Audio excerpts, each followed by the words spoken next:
Join me as I showcase items viewers have sent me over the last year, from foreign copies I've been looking for years to rare jukebox EPs, early singles, colored vinyl bootlegs, and 2 Grails. One of them, this. And if you think it's a normal copy of Empty Sky, look a little closer. Oh yeah, it's the stuff dreams are made of, here at Collecting Elton.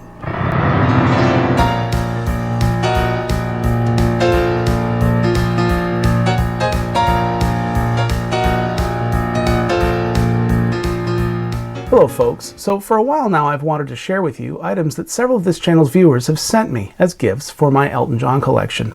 I've shown you already several of the boxes that Michael sent me, but there were others, the earliest of which dates to last March. At that point, I'd been posting videos on this channel for maybe 2 months, if that, and long story short, it wasn't until the summer that I began using any of these gift packages for unboxing videos.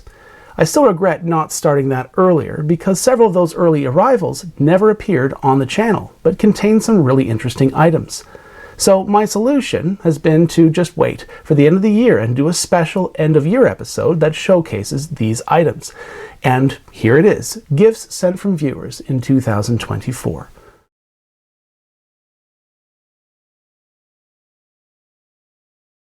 The first of these traveled probably the furthest of any, and that was a package from Australia. And the kind viewer who sent this was Derek. And Derek had heard me say in an early episode that I'd always wanted an original Australian vinyl copy of Live on Australia, so he sent me one. What had always interested me about the Australian Live in Australia was that the images on the LP labels were reversed. That was something I noticed a couple years ago in Discogs. Not only reversed in terms of the image direction, but also reversed in terms of the order. Rather than being side 2, this is side 1. And rather than being side 1, this is side 2. And again, the images are flipped. I also noticed that the coloring was different. The UK Rocket labels are white and very light blue. On some copies, they look almost grayscale. But the shade of blue on the Australian Rocket labels is not a dark blue, but still much bolder than the UK labels. I'm not too crazy about the reversed images, but the alternate coloring, I'd say, is an improvement over the UK design. I think that's probably the coloring that perhaps should have been used on all the custom labels for the Live on Australia album, on the Rocket label anyway. Of course, here in North America, we got just the MCA Blue Rainbow generic labels. Anyway, incidentally, although Polygram had its own vinyl pressing facility in Australia for many years, this was cut and pressed at CBS's facility in Artarmon, which was just north of Sydney. And they're okay. These discs sound okay to pretty good. The Australian sleeve is just like the UK Rocket sleeve in that you get a couple of extra photos here. You know, photos again, those of us here in North America and MCA territory, we were 2 images, gatefold images short in our vinyl copies of Live in Australia. Anyway, thank you, Derek, once more for your thoughtfulness and generosity for sending this. It was very kind of you. I look forward to finding more Australian copies of Elton records for my collection in coming years.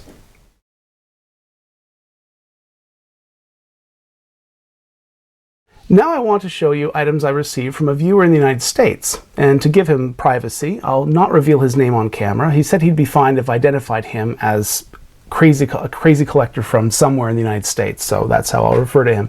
Anyway, if I recall correctly, the first package that Crazy Collector from the United States sent me contained 2 items, a CD and a 7-inch EP. I'll show the CD first.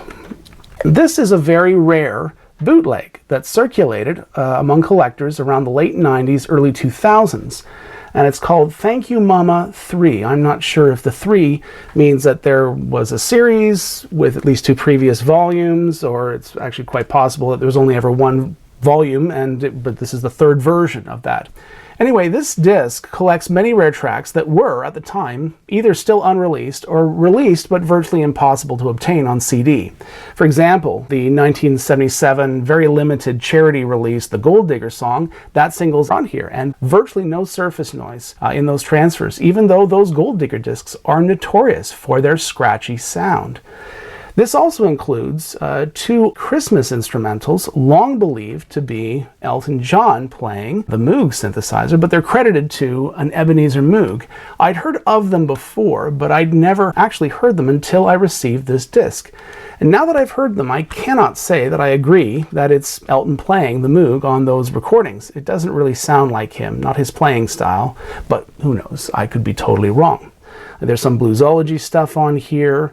The last two tracks on this collection are actually outtakes from Made in England. Red was a non-LP track released in France, and Hell is an unfinished and unreleased song from the Made in England sessions. The second item in that package, a 7-inch EP, was a spare copy that this crazy collector from the United States had of the circa 1970, probably more like 71, 4-track Tumbleweed Connection 7-inch EP, which was pressed on the yellow Uni Records label, okay, but manufactured under exclusive license for jukeboxes by the Little LP Company, which by 1971 they were still operating out of Northfield, Illinois. You may recall how in one of my earliest videos on this channel I showed you my copy of the Little LP Company's Don't Shoot Me jukebox EP, but mentioned that I didn't have the slightly earlier Tumbleweed EP. Well, now I do. And thank you again, Crazy Collector from the United States, for sending these to me for my collection. But that wasn't it. A month or two later, the same Crazy Collector sent a second package, this one perhaps best described as a box of Grails. It contained 3 CDs and a rare early UK single I didn't have. Let's begin with the first 2 of those CDs, which were CD-Rs. The first one, which has custom screened artwork on it like the old yellow Uni Records label, contains needle drop transfers of those early dedicated mono mixes that Uni Records used on several singles from about 1970 to 72. Well, actually, it contains stuff from beyond 72. It contains tracks from 1973, from Crocodile Rock up to Benny and the Jets. But I'm pretty sure those mixes are fold downs, not dedicated mono mixes. But definitely from Border Song up to Leave On and Goodbye, I'm pretty sure that those are dedicated true mono mixes and not just fold downs of the stereo. It's nearly complete. It is missing the 1971 dedicated mono single mix of Friends.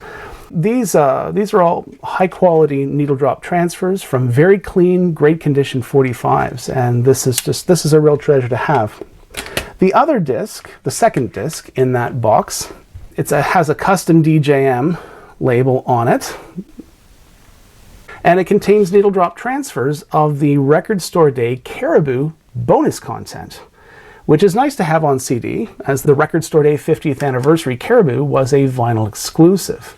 I'm particularly happy to have that new radio mix, more like a rough mix, of The Bitches Back on a digital format. Also very happy to have the Ducktail Jiver and the Snookeroo demo in my digital collection now, and in such good sound quality. Now, I mentioned that that box also contained an early 7-inch single, and that early 7-inch single was the original 1969 UK DJM 45 of It's Me That You Need. Now, recall how back in the spring I'd acquired a Scandinavian copy of this single, whose sleeve used the same image, while the UK copy used the same sleeve design on its front and on its back. The Scandinavian version, of course, just has a blank panel. This was something I never thought I'd ever seen, never mind have a copy of. And the disc itself is in really, really great shape. It's the classic DJM label with the 4-pronged die-cut center, just like Strange Rain on the flip. This was indeed a grail for me, so I was really, really thrilled to get it. But the highlight of that second box was actually this, an unofficial CD copy of Empty Sky in its original and extremely rare 1969 mono mix. Some Elton fans claim that a mono mix of Empty Sky never really existed, that the early UK sleeves that have the mono indicators on their back panels were probably some kind of printing error. Other fans acknowledged that a mono mix may have existed, but that it was almost certainly a fold down of the stereo mix. After all, who in England still mixed pop LPs in dedicated mono in 1969? Well, Steve Brown did, apparently, because now that I have this CD, which contains a high quality and very clean needle drop transfer from one of those very, very rare 1969 mono LPs, I can verify that the mono mix indeed exists, and that it's not a fold down of the stereo mix at all. It's a dedicated or true mono mix of the album that differs noticeably from the 1969 stereo mix. I won't say much more about what those differences are now, though. I want to do a showcase short about this CD. But I will say for now that for about half the album's tracks, I now prefer their mono mixes, and that includes the mono mix of Skyline Pigeon, which is a very different experience from the stereo mix. A stereo mix, I'll add, that I'd probably describe it as probably one of the worst stereo mixes of its time. Anyway, I sincerely hope that one day someone at Universal or at Rocket decides to re-release this vintage and true mono version of Empty Sky for all fans to hear, because it really is a special way to enjoy the album. In the meantime, thank you again, Crazy Collector from the United States, for your generosity. These were amazing things for me to add to my collection.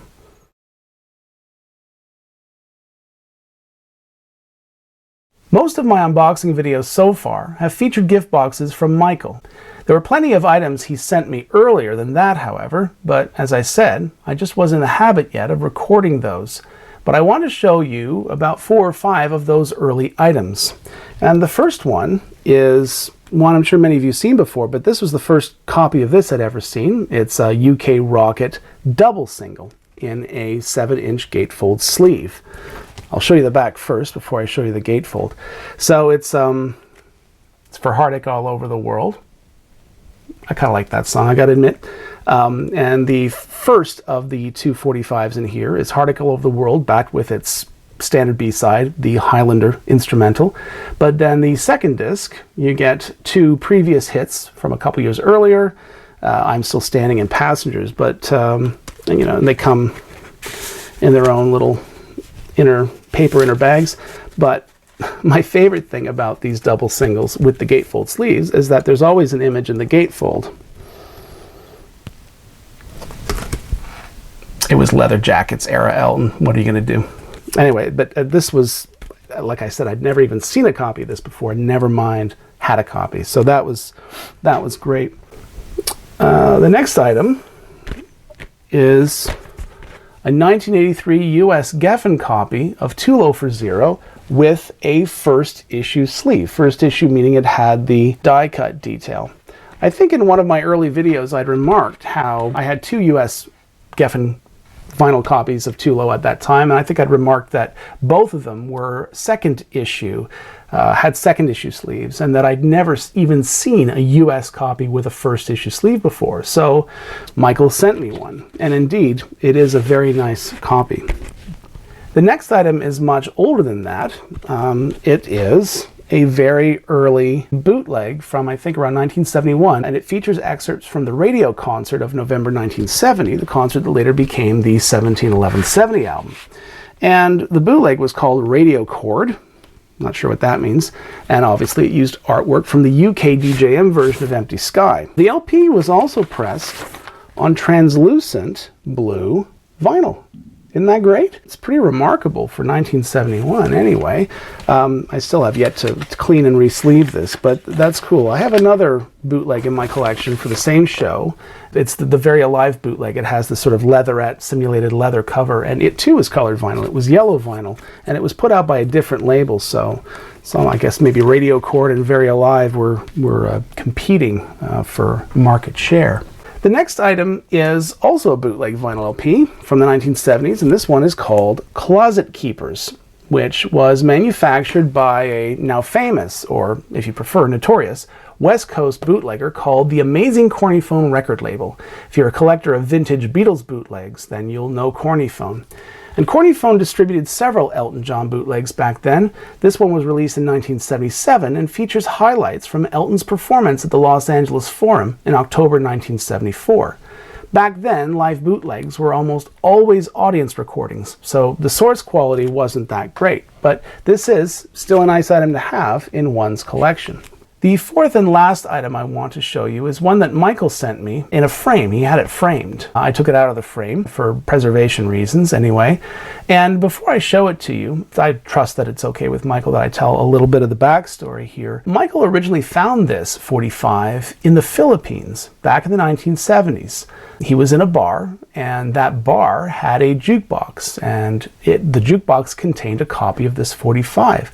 And Michael, who by then was already a dedicated Elton fan and collector, was so amazed that this 45 even existed that the next day he found a copy at a nearby store. And that 45 is a very rare single release of Curtains from the Captain Fantastic album, with the title track, Captain Fantastic, as the B-side, which is kind of amazing to me because, I mean, Curtains is not, by I guess, Western pop music chart standards, Curtains is not really single material. You'd think that Captain Fantastic would be the better A-side if either one of those songs is going to be released as an A-side. But no, Captain Fantastic was the B-side.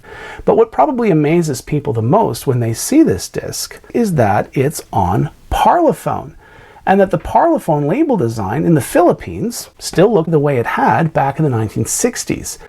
Parlophone copies from the Philippines of Elton John singles and albums are extremely rare, so it was quite something for Michael to not only find this, but also years later to want to give this to me for my collection. Again, all the items that other collectors give me, I accept on the pay it forward principle. That is, I accept these on the understanding that one day, rather than selling these items, I will pass them on to other collectors as they were passed on to me. Now that won't be for many years yet in my case, if I can help it. But in any event, I thank Michael again for his generosity. So that's it. Thanks for watching. If you enjoyed this video and or learned anything new about collecting Elton John records, please remember to click like and consider subscribing to my channel if you haven't already. And I'll be back soon with more stories and advice about collecting Elton.